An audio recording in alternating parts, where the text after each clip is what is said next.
So today we're going to be talking about our Liveaway program to Bali, Indonesia. I'm delighted to be bringing to you this program from here in Madeira in Portugal. Just a quick snapshot of our group on our first Liveaway program and our first trip in 2 years that's here in Madeira. So everybody says a big wave. They're actually not here with me. They are somewhere around the island.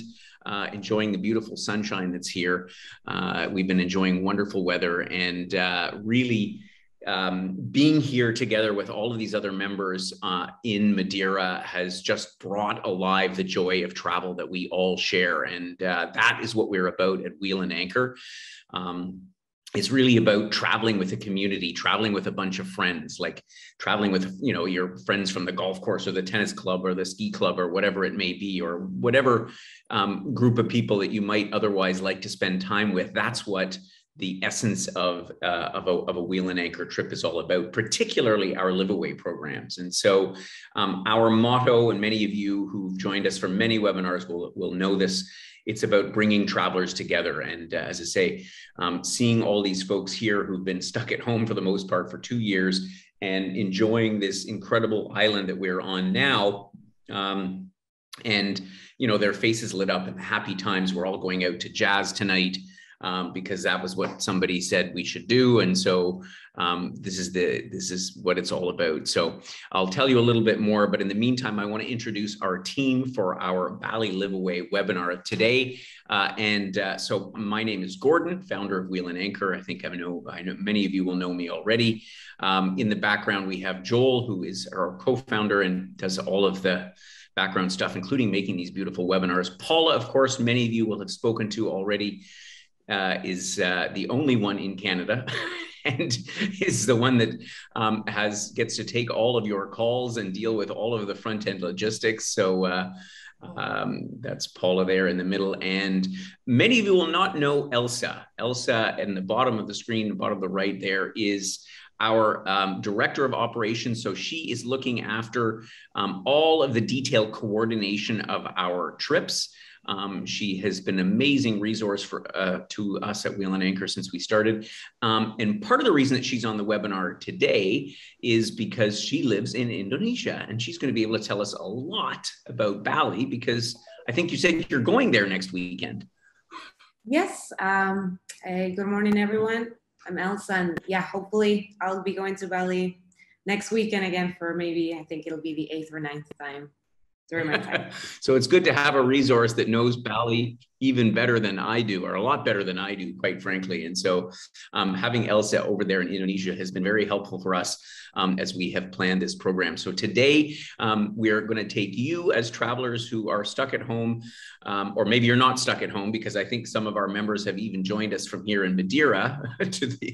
But wherever you are, you're curious about what to do maybe next winter instead of enduring another one back home in Canada. And we're going to take you on a little journey around Bali, which is where we are headed in next February. This time next year, we'll be off there. It'll actually be a little bit later in February. First of all, a few words about the concept.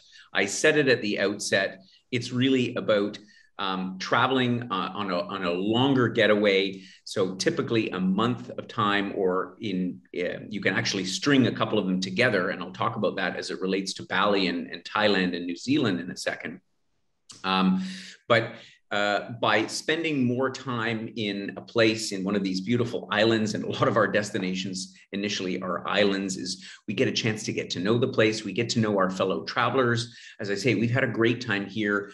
And I think that a lot of new friendships emerge out of our trips, because we try to foster this idea of doing stuff as if it were a group of friends. And so it's interesting as the days and weeks go by on our trip, you see people hanging out more together, and let's go to dinner, and let's go do this, and let's walk up that hill, and whatever, you know, whatever it is that you want to do, there's somebody there to do it with. And I think that's an important aspect of it, particularly when you're traveling so far away, because, you know, if you thought about trips that you might have taken in the past, and, you know, you've traveled traveled with another couple or with a couple of friends, and maybe they're not as avid travelers as you are, and so sometimes there's some tension or whatever, but you're kind of stuck with them for the whole time you're on the road. And of course, if you're with a community of people who are like-minded travelers, like we all are, you can kind of move around and hang out with different people and do stuff on your own. Another important facet that I neglected to mention in last week's LiveAway webinar is the fact that sometimes, like when we go to Thailand or Koh Samui or any of our destinations, we might have a group of 40, 50, 60 people. But the trips that we do, the sightseeing around the island and all the activities and excursions are done in small groups. So, today here in Madeira, for example, we got a group of 10. They're on the north side of the island exploring some of the beautiful volcanic sea pools. And so we try to organize it so that, typically groups of sort of 8 to 12 on average are out and about. So you still have that small group experience, but you can come back and do fun things together. So that's a little bit about what our Liveaways are, how it works. And of course, there's lots more details. You can read about it in the brochure. Talking now, let's get into Bali itself. And here's some maps for you that you'll find in the brochure as well. Bali, of course, is part of Indonesia's massive archipelago of islands. So this is in the southern part of the Indonesian archipelago, and you can see it on the map at the bottom right where it is relative to some of the other land masses around. And we are going to be staying in the southeastern part of the island in a place called Sanur, and Ellis is going to talk about that in just a second. It is the majority of the sort of the tourism, the hotels and resorts are all in this sort of southern triangle of Bali between Ubud and this little peninsula down in the south. And it's well positioned because from here, not only can we enjoy the beautiful beaches in that area, but we can get up to the other parts of the island, like Ubud, like Mount BATUR. We can get over to the Gili Islands for an overnighter. We can get out to Nusa Penida. So it's well positioned to be able to really explore a lot of Bali and the neighboring islands. So I'm going to let Elsa do some talking now because she came back. You were in Bali, just not that long ago, actually, when you were researching some of this trip. Yes, so I was actually, I spent the holidays in Bali and I came back first week of January. I spent a couple of days in Sanur. Absolutely beautiful experience. My second time on visiting Sanur, and completely, as always, exceeded my expectations. So excited. And so what we're looking for in a LiveAway hotel, which was the mission that Elsa went on, is a hotel that is comfortable, but not too big, but not too small. And that is, we avoid chain hotels. We like to stick to more locally owned hotels. And we came up with the beautiful Maya Hotel and Spa. Tell us a little bit about this, because I know it through you from the pictures and from our discussions with the wonderful staff there. What's this place like? So I'll start with what you see in the photos. It's pretty much what the hotel looks like, which to my surprise was a wonderful surprise. The good thing about the hotel is that it's a beachfront property. So if you can see from that photo, you can actually just walk down to the beach and you're right there in the beach of Sanur. You have the boardwalk that's right there as well. And it stretches for about 7 kilometers. So it's perfect for a morning jog or just to perhaps watch the sunrise for the early birds. The beauty and this about beautiful pool that goes right out onto the beach. Perfect. Also for happy hour or sunset cocktails, definitely. What I also like about the hotel a lot is the location. As I mentioned, it's a beachfront property, but it also, if you just walk the other way back through the hotel, you're going to be on the main street as well. And that's where all the cafes and restaurants and shops and all the markets, the local markets are. So it's a very good centrally located hotel. So in that area, for example, that's actually the bar that they have. So it's perfect for happy hour, as I've said, just being there in a beanbag or in a sunbed, reading a book, coconut water in hand, and perfect. Yeah, and so this is again, what we like in this case, we are lucky to found a lovely beachfront hotel. The beach itself, as it's sandy as it is pretty much anywhere in Bali. And what's the swimming like? Right. So the good thing about Sanur is that it's protected by a long string of offshore reefs. So there's actually no waves. It's almost like a pool. I actually went there with my mom a couple of years ago. She came to visit and she loved it. I mean, she didn't know how to swim, so she really loved it because it was like a pool. So it was perfect. It was great, and yeah. And perfect. the water's really warm, of course, because it's tropical. So you certainly don't have to worry about cold water. And the other thing about this hotel is we're in Bali, and so here, as you can see, it's quite contemporary, but it's got, I think, that nice mix of woods and sort of this Indonesian style of design and architecture, but at the same time, it's quite a modern property, right? Yes, it's contemporary and it has Balinese elements incorporated into it. It's also a property with only 102 rooms. So it's still a small property if you compare it to other resorts that are also beachfront. What's nice about the Maya Sanur is that it's a local brand. So it's not an international chain. It's just a local brand from Indonesia, from Bali. And they also have another hotel in Ubud. So it's that's another reason why we decided to go forward with this property. It's just beautiful and local. Yeah, exactly. And that's again, we like to have that local feel. Of course, making sure that the service is great, that it meets our expectations. And, in this case, it certainly does. They also have a beautiful spa. And of course, there's nothing like going for a Balinese massage, particularly if you've been out jaunting around the island for the day. And how would you describe a Balinese massage? Well, the Balinese, compared, for example, to the Thai, is much more relaxing. It's something they call it like a relaxing massage. So the strokes are much more gentle, but definitely a must do, especially after flying for 20 or 30 hours to get to Bali, to Indonesia. Definitely one of the top. There will be a lineup at the spa, I think, the day that people arrive. There are a number of really lovely rooms available to choose from on this Bali program. Can you take us through a brief description of the differences between these different rooms? Yes. So the Maya Sanur, they have the wonderful category, which is the room category that we're watching now.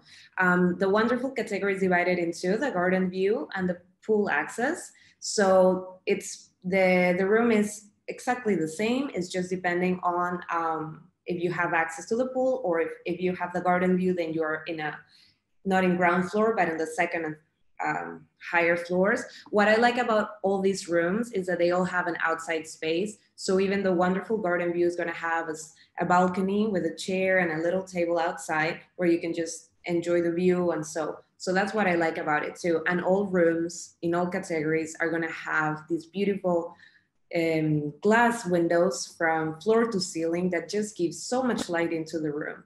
Now this, for example, this is the impressive category, and it's called impressive nest because, as you can see on the photo, it's kind of a nest-like balcony. And what's the difference between the impressive nest and the wonderful garden is that this has a bigger balcony area with like a day bed over there. So that's the main difference. But once again, what you see on the photo, it's what you get. It's what you see is what you get. And so here you were saying that some of these suites have direct access to the pool. It's not a private pool, but it's that big long pool that we saw. But you can go right out of your room and hop into the pool, which is a nice and refreshing thing to do in the morning. Mm-hmm. Correct. And so you mentioned, we have a wonderful category, and then we have a so-called impressive category. The impressive nest. So these are, and they're called the nest or the impressive nest because you can see the nest light that's outside. Yeah. Mm-hmm. And that's, it's definitely all these rooms are very spacious, as you can see. The square meters, even for the wonderful garden views, are more than 45 square meters, which is which is a very decent space, especially for a long stay. And it's just like a having small apartment in Toronto. Yes, they're perfect. And this is, again, very important to us, is that, you know, we like to have accommodation with generous space because we're staying for a longer period of time. The ultimate category in this hotel of suites is called Heavenly, if I'm not mistaken. Is that right? Yes, these are the Heavenly Ocean View Suites. The hotel has very limited amount of these rooms. And as you can see, you do get your own private pool, and then you get a hot tub overlooking the ocean. And you also have a small balcony next to the right side of the pool where you can also enjoy just some fresh air outside of your room. So this is definitely one of the, yeah, of course, the nicest categories in the hotel, and that's also very limited. But no matter what, all of the rooms are fabulous, and you're never more than a few steps away from that beautiful pool that goes down to the beach and the bar area and everything else. So I think that for our purposes, for the style of trip that we like at Wheel and Anchor, it's going to be perfect. So as I said, we're going to be staying in Sanur, and it is well positioned to do all kinds of different excursions and activities. And we're going to give you a summary of some of the things that we might do. We'll probably have a lot more than you can even see in the brochure once we determine how many members are going to join us on this trip. But on all those days when we are not out touring around, because let's face it, this is a live-away. Part of it is relaxing. And again, I was like on this trip here in Madeira, people really enjoy just being able to not do anything, relax out, enjoy the sun, look out at the sea, walk along the boardwalk. The same thing applies here. So if you're not out on tour, what might a typical day look like? Elsa, what would you do if you were in Bali, in Sanur? Yeah, well, so first of all, if you're an early bird, or even if you're not, it's totally worth it to wake up a little early and watch the sunrise, because from Sanur, you see the sunrise because you're located on the east side of the island. After that, just have a leisurely breakfast. It's all the way until 10:30 in the morning.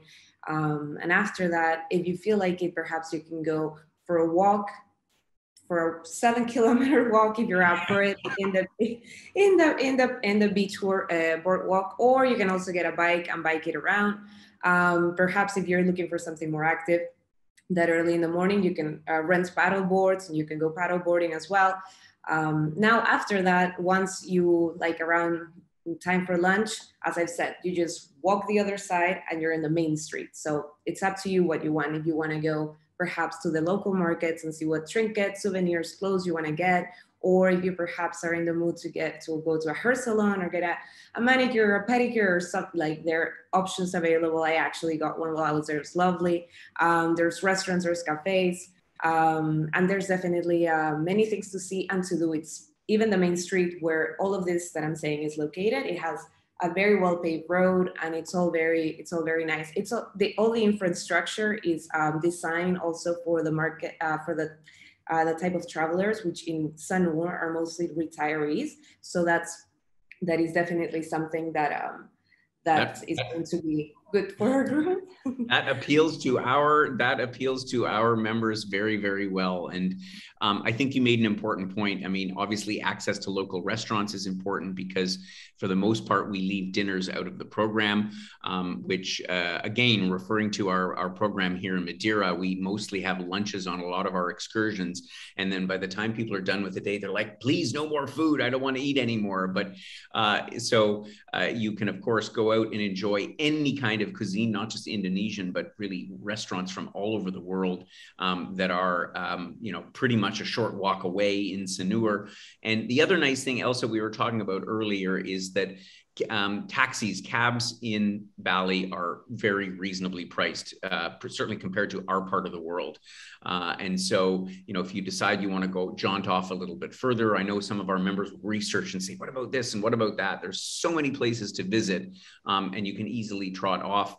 And of course, we equip you with a local SIM card, which has been, I tell you, it's been a godsend here in Madeira, because we set up a dedicated messaging app. We put all of our members into groups. We talk about dinner. We talk about little, we call it Wheel and Anchor wanderings, and we exchange notes about places that we're going to go. So various groups of people can get together and communicate and say what we're going to do and share the location. And it's really, really cool. And we do this in an orientation on the first day of the trip. And it just sort of changes the whole dynamic, because we feel like we're all sort of connected together and can do all kinds of fun things.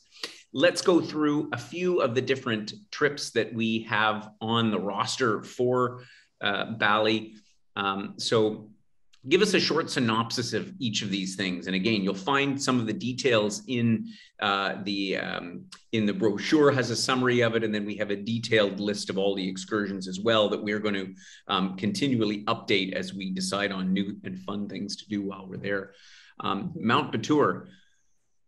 Yes, so as you may know, Indonesia is located in the Ring of Fire. So that means there are many volcanoes, actually 147, if I'm not mistaken, in all of the archipelago. So Mount BATUR is one of those volcanoes that's located in the Bali Island, and it's actually one of the 4 sacred volcanoes of Indonesia. So in this tour, what we're gonna do is we're gonna drive to the Kintamani area, which is the highlands. We're actually gonna be a bit, perhaps a little maybe chilly, because we're gonna gain some altitude, and from there we're gonna see beautiful Mount BATUR with its volcanic lake, which is supposed to irrigate all of central Bali. And after that, we'll finish off at the Holy Spring Water Temple, which is one of the most sacred temples in Bali, and also many locals go there in order to purify themselves as well with the waters from there. And if you're up for it, you can also purify yourselves with those waters. There you go. We could do a little purifying. Bali is really known. One of the things that we've seen in National Geographic articles and the like are the rice terraces. And I know we selected this one, Elsa, because it's not as touristy a one. Yes, definitely Bali, many of the photos that you're gonna see are all around rice fields. However, the ILUWIH rice terraces, they're UNESCO protected, so they are definitely more exclusive, and they're also a little bit further or far away, so they're less crowded. I absolutely love them. They're massive. You don't see where it ends, and it's just, if we want to go see a rice field, this would be the one that we have to go see. Yeah, exactly. So, and we'll pass many as we're driving all over the island. Of course, Bali is known for its temples, and Bali, as many of you will know, of course, is a predominantly Hindu religion on the island, as opposed to the rest of Indonesia, which is predominantly Islamic, of course. And they have numerous temples. This is one of likely a few that we'll have a chance to visit. This is the mother of all temples. So definitely a trip to Bali comes hand in hand with visiting temples. That's definitely one of the must. And once again, all of these temples are still visited by the locals. They go and do rituals there. They go and do weddings and everything there. This mother temple, or the Pura Besaki, it's actually one of the most sacred in the Hindu religion, and it's existent. It's even before Christ, from what I know. And many of the Balinese that go to this temple, it's actually considered a special pilgrimage in their lives. So having the chance to go to the temple is definitely one lifetime experience as well. Absolutely, absolutely.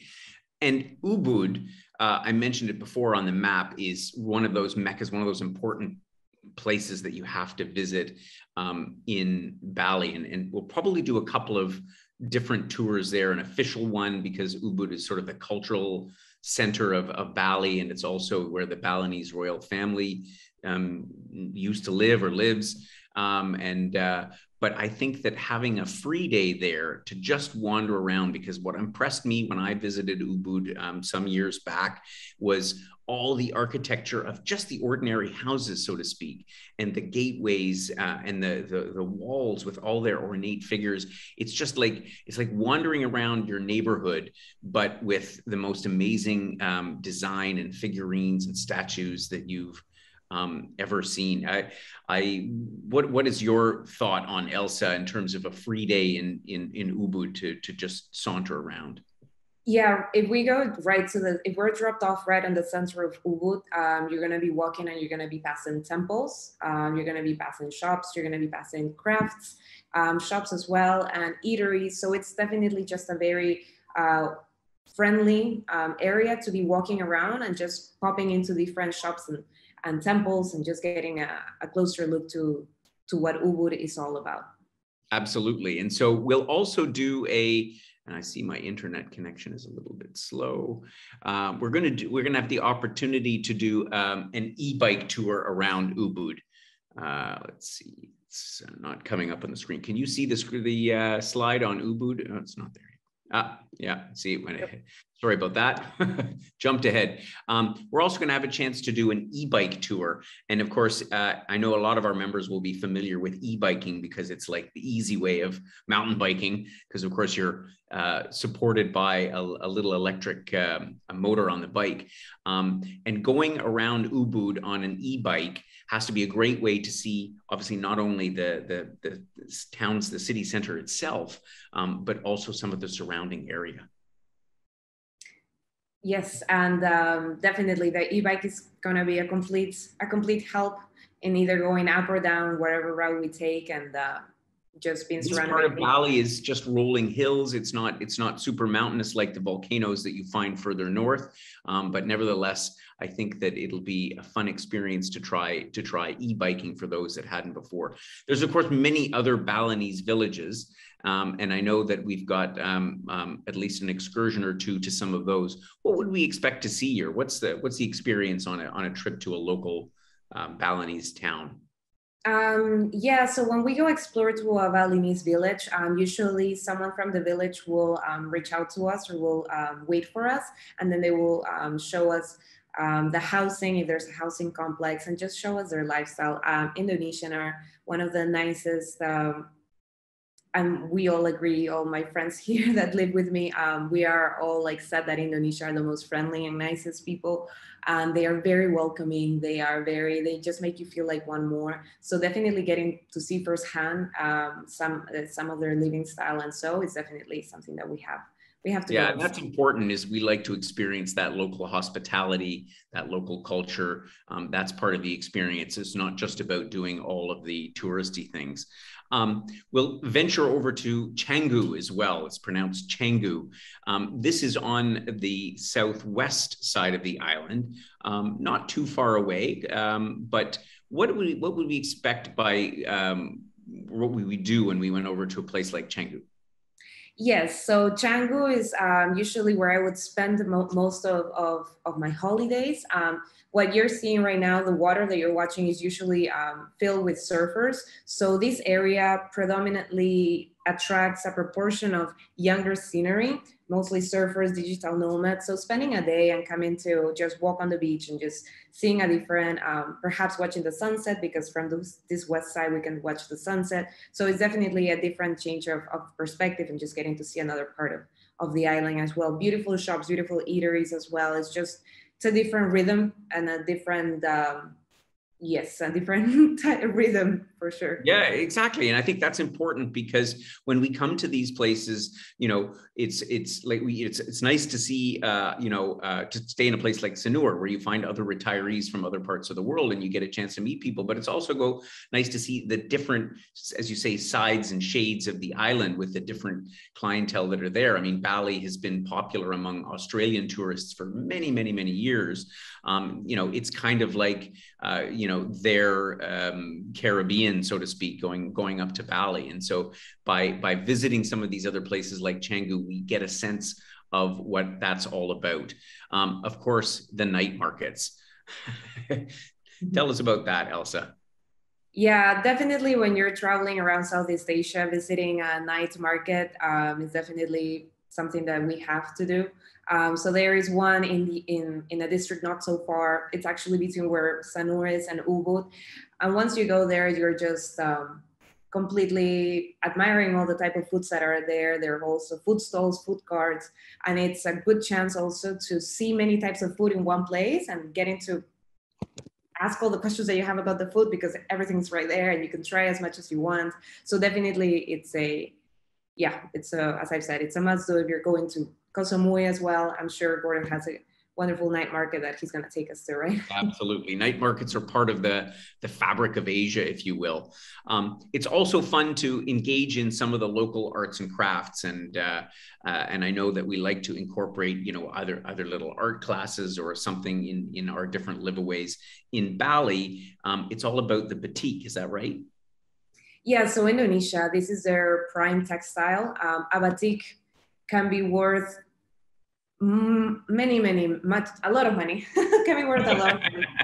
So yes, so this is definitely their main product. And getting a chance, I have done a class of wax printing. I've done the whole process about it, and it's just great to learn firsthand from people that they do this for years, for all of their lives, and learning how to do one of these fabrics. There are also other options for workshops, like for example, doing the offerings that you're gonna see that they make from palm leaves and so on. But definitely making a batik is also a great experience. Yeah, perfect. And this, I think you told me, is your favorite activity at all.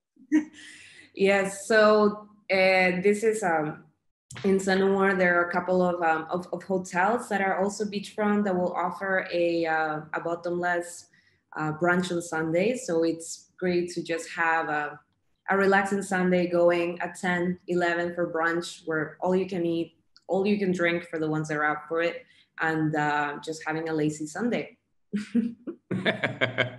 Nothing wrong with a lazy Sunday with an all-you-can-eat buffet that I'm sure is fantastic. So what we also decided to do, again, because we're there for a whole month, we've put together some neat little 1 and 2 night getaways that we can do around Bali and to some of the other places, some of the other islands around. So, and this is where, Elsa, you have obviously firsthand experience. Tell us a little bit about like the Gili Islands and what that overnighter would be all about. Yes, so I've had the opportunity to go twice to the Gili Islands. So basically we would be taking a ferry or a fast boat from Sanur all the way to the Gili Islands, which are off the main island of Lombok. Now, the Gili Islands are 3, and there are these beautiful, I don't have enough words to say how beautiful, like whatever image or that you have from paradise, these islands are. Turquoise water, white sands, you can see vegetation in there, and the islands are small, so you can just walk it around it in a couple hours, or even bike it if you want. So basically just go in there and just taking in the island life. There's also many of like restaurants as well that you can just get a beanbag and watch the sunset. And if it's a good day, you'll get to see a couple of volcanoes from the other islands that are nearby as well. So definitely Gili Islands, it's true.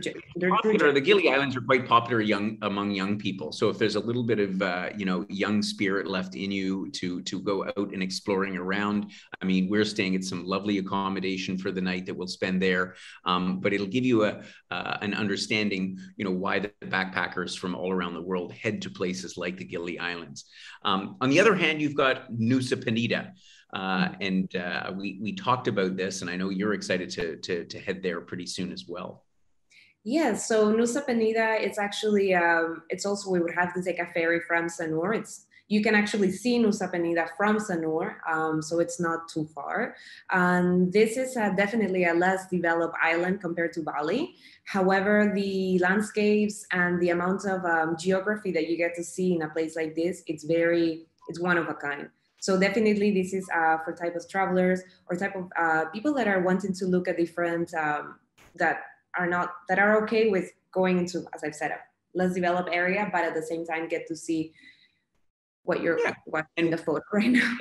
We have quite comfortable accommodation when we organize these kinds of trips, but most people traveling to Bali on your typical, 1 or 2 weeks holiday are not going to venture off to places like this. This is why for us, it's ideal to include this into the experience that we're offering. Then the north of Bali. So, we all think about Bali as a small island, but it's actually quite large. It takes about 4 hours or so to go from one side to the other. The northern part of Bali is really famous for national parks and also for some amazing marine wildlife. So what's this experience going to be about? Yes, so once we head to the north, as Gordon said, it takes quite a bit of time to drive all the way up, around 4 hours. So we're definitely want to stay more than one night. So what we have in mind is spending a couple of nights up there, and from there we'll have a few tours that you're more than welcome to participate. We'll go and visit a village. We'll also do some sort of craft workshop up there. And the highlight as well is going on a dolphin watching tour, which this area of Bali is known to see dolphins in the real habitat, and also watching some unique types of dolphins up here as well. So that is definitely the highlight. And also, given that it's far, it's also less crowded. Not that many people that are coming to Bali are willing to go all the way up there. So Exactly. definitely off the beaten path and remote. Mm-hmm. We get asked about going off the beaten track all the time, and that's really part of what, again, some of these little excursions are all about. And of course, the famous Komodo Islands, which are quite a bit further away from Bali. We have to go there on a flight. But this little trip is a 3-night stay on a liveaboard. So this is a relatively luxurious, let's just say it's a very, very nice ship that allows us to sail around some of the Komodo Islands and see these incredible creatures. What's your experience, Elsa? What do you think awaits us on our Komodo Island overnighter? Definitely my liveaboard trip that I did to Komodo was one of my best experiences of my life. As you were saying, the boat that or the ship that we're gonna be is a INESE. It's a traditional wooden Indonesian boat. However, it's, as you would say, you would categorize it as luxury private cabins and private toilets and what so. But then the amount of nature that you get to see, the snorkeling that you get to do, you get to see manta rays, you get to see a beautiful sunset right there in the middle of, like, surrounded by all these beautiful islands. And once again, you get to see the biggest lizard on Earth. Yeah, so that's He looks like a dragon. Yeah, it looks like a dinosaur actually, but they're well taken care of, and you just get to see the amount of care that's put into this area to preserve these beautiful creatures. Mm-hmm. Incredible. Going to be an amazing experience. So that gives you a taste of what you can expect in Bali, and there's lots more coming. And those of you that have been to Bali before, you've probably seen, there's that famous landmark that's missing. We're not going to miss anything, but we wanted to give you a sense of some of the things that we're going to do that may be different than you might have seen if you've considered traveling to Bali before, because again, we have the opportunity to do things that often most tourists going there wouldn't do. Of course, all these details are in your brochure, but I'll stick them up here on the screen for a bit anyway. We have various room categories. I think considering we're spending a whole month, 4 weeks down there, the pricing for this, which of course is in Canadian dollars as usual, is quite reasonable, depending on what category that you'd like to have. As Elsa mentioned, some of the higher categories, we really do have relatively few rooms available because it's just not that big of a property. So if you're interested in that, then please do let us know. And in terms of inclusions, and again, my internet is going a little bit wonky today.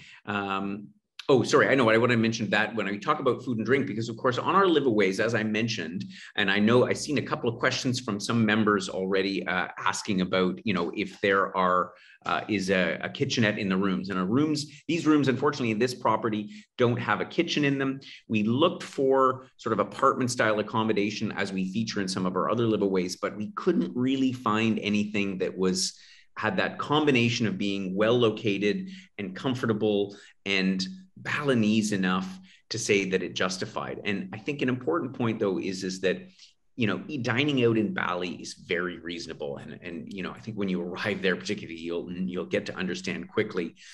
We have breakfast included at the hotel every day, a wonderful Balinese buffet breakfast with all the things that you can expect. But you go out for lunch, and you'll spend $3-4 Canadian on a sandwich or on a small snack. In fact, you can have a sort of a full dinner at a Western restaurant for like 10 to 15 Canadian dollars. So it's just, I think, Elsa, you were telling me that you went there with the intention of eating breakfast, and you had a kitchen in your condo or whatever, and you You said you never used it? Yeah, so I've been in Bali a couple of extended stays, and when we had to stay, we had a full kitchen. Breakfast wasn't included, so honestly, the only things we cooked was our breakfast, which was yogurt and fruit. We never cooked lunch. We never cooked dinner, and I stayed more than a month because just going out it equals the amount of effort that you're going to put and the money that you're going to put for just going and eating out. And there's so many different places. And if you want to perhaps go somewhere else to eat, you're just an inexpensive taxi away from perhaps eating at a different restaurant at a different area. So exactly. And the only thing we should note about that, as with Thailand, because obviously Indonesia is a Muslim country and alcohol is prohibited in the Muslim religion, and even though it's quite accepted in Bali, but it's all imported, and so the prices for imported beverages, but specifically wine, are relatively expensive. They're not actually much more expensive than we pay going to a restaurant in Canada, but compared to everything else, they're, I would say, disproportionately expensive. So that's just one thing to note about that. In terms of inclusions for all of this, and again, the details are on your brochure. You don't need to read it off the screen now, but we deal with all of your transportation. We give you an activity credit. This is an important component of our Liveaways. So we do $1,000, which will cover a good 2/3 of the excursions, maybe even more, that we actually have offered. And so the beauty of this is that you can choose the things that you want to do. If you want to do everything, then it'll be a little bit extra. If you want to do less, you can take the balance and use this as a credit locally towards, your Balinese massages, for example. And if you really, really don't spend your whole activity credit on this trip, then I will be happy to give you the balance back, because that's how we work, right? We want this to be an experience that's flexible for you and that you feel like you get your money's worth for everything. It's good value, and you're not paying for something that you're not using. As I mentioned, we'll have a host or 2 or 3, depending on how many people end up joining us, that's there to help you get around and make sure you have a wonderful time. We'll give you a SIM card. So all those things are included on the experience in Bali. In fact, the only things that are excluded are your airfare, which I'll talk about in a second, of course, trip cancellation insurance, and any other meals that are not specifically mentioned in the program. Talking about airfare, because I know some members who are anxious to go with us on this trip have been asking about that. All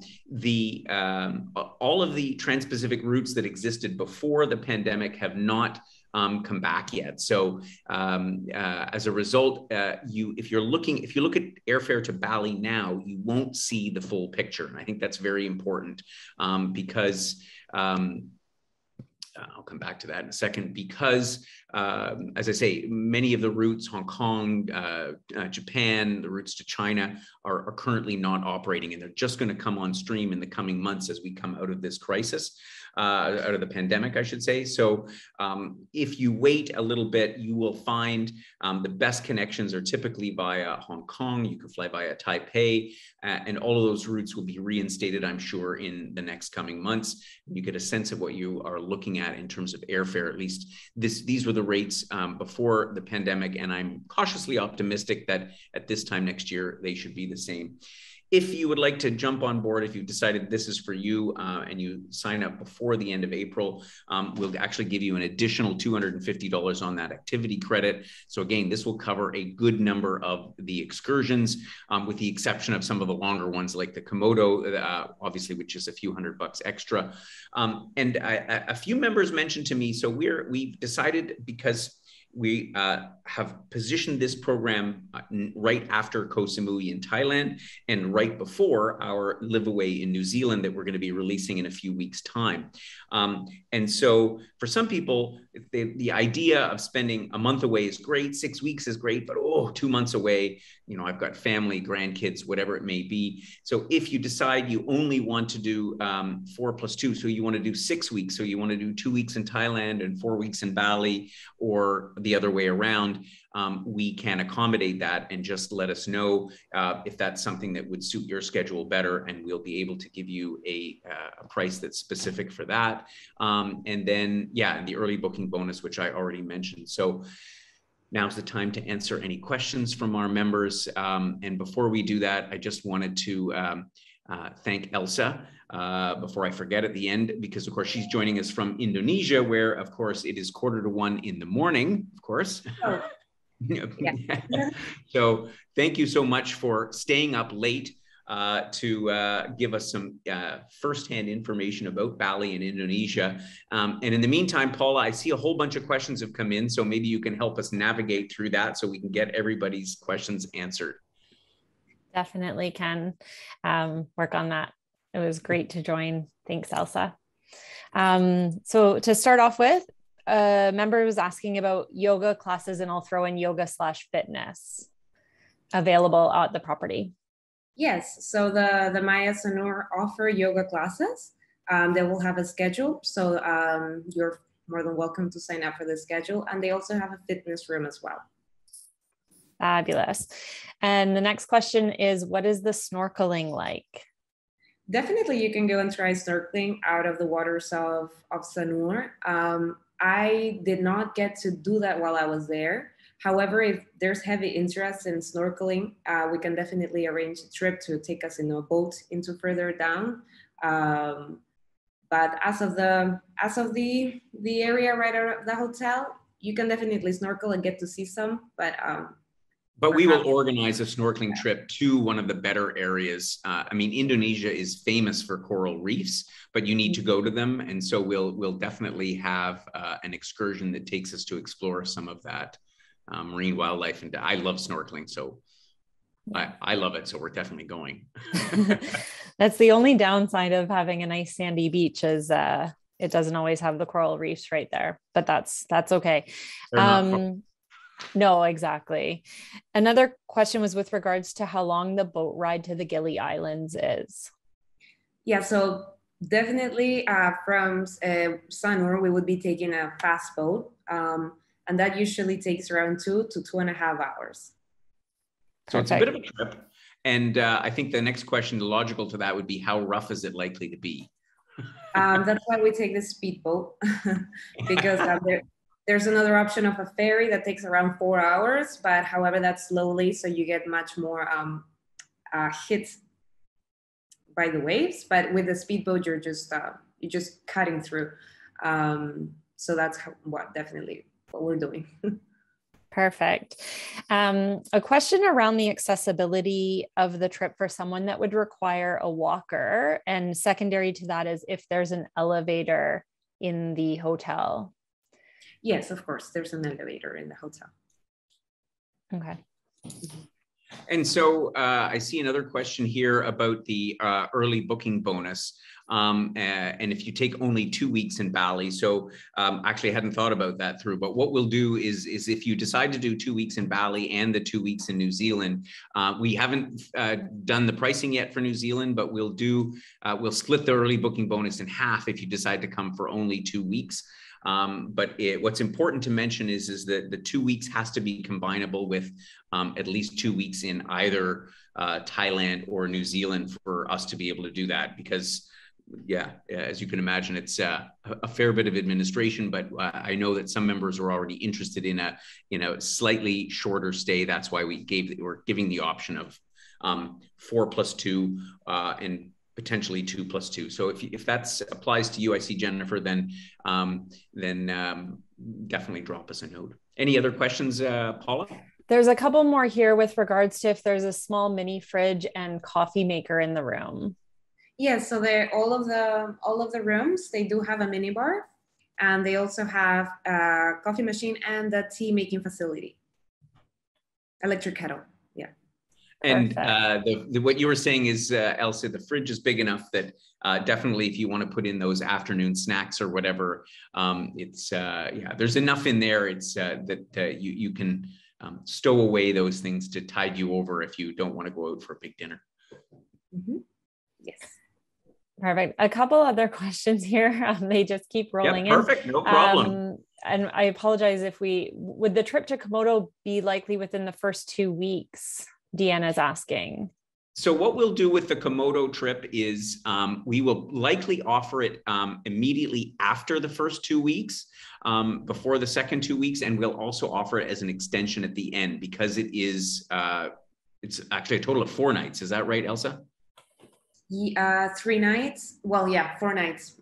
3 nights plus 1 night because we need the night before where we embark on the boat. So we'll if you are interested in the Komodo extension, then just let us know and we'll give you the details on that. Where some of those fine details we're just working out with some of our partners in Indonesia, but we're going to try and make it as available because we think that a lot of people will be interested in that. Perfect. Patricia was asking that is it safe to assume that there's a good number of singles that join our tour? She's 66 and active, but traveling solo. Also wondering what the humidity is like at this time of year. So good question about the solo travelers. We have a lot of solo travelers at Wheel and Anchor with us here in Madeira. I think there are 6, so almost a third of the group are solo travelers. And so some of them travel in a single room, of which obviously there's a single supplement, and some of them join our Companions for the Road program, where we allow you the opportunity to meet a similar, a like-minded sort of solo traveler. And if you're interested in that, I won't go into the details on that on the webinar. But yeah, we generally do get quite a number of solo travelers that are part of our groups. That's why we're a community. Perfect. And another question here. Oh, someone was asking to clarify the dates, which is February 13th until March 13th. Of 2023. Yes, exactly. Obviously. Yeah, I wish we were there now, but just isn't the case. And I think that's all the questions that have come in. Well, of course. I saw one more question here. Can I buy a bottle of wine in a local grocery store? You can definitely buy wine there relatively easily. You just pay a bit of a premium for it. So accessing it isn't a problem. Again, you just have to note that. Good. Well, if that's all the questions, again, I want to thank everybody for joining us on our Bali webinar. This is going to be an amazing trip. I do hope you'll join us. If the screen will come up, I don't know why, then next week, please join us for the relaunch of our Trans-Siberian Railway program. So we're going this coming September, and we wanted to give those who are interested and were on the fence because of the whole pandemic situation. We're going to be relaunching that program with a very special extension on the end in Mongolia. So if you're at all interested in going on the longest railway journey in the world, come join us next Thursday. We're going to tell you all about that. Thank you again. Delighted to see everybody, the great turnout today for our webinar, and look forward to catching up with you on an upcoming webinar. And as I say, greetings from here in Madeira, Portugal. And we'll be actually relaunching that webinar for next year, for that Liveaway next year in a few weeks' time as well. Take care and have yourselves a wonderful day.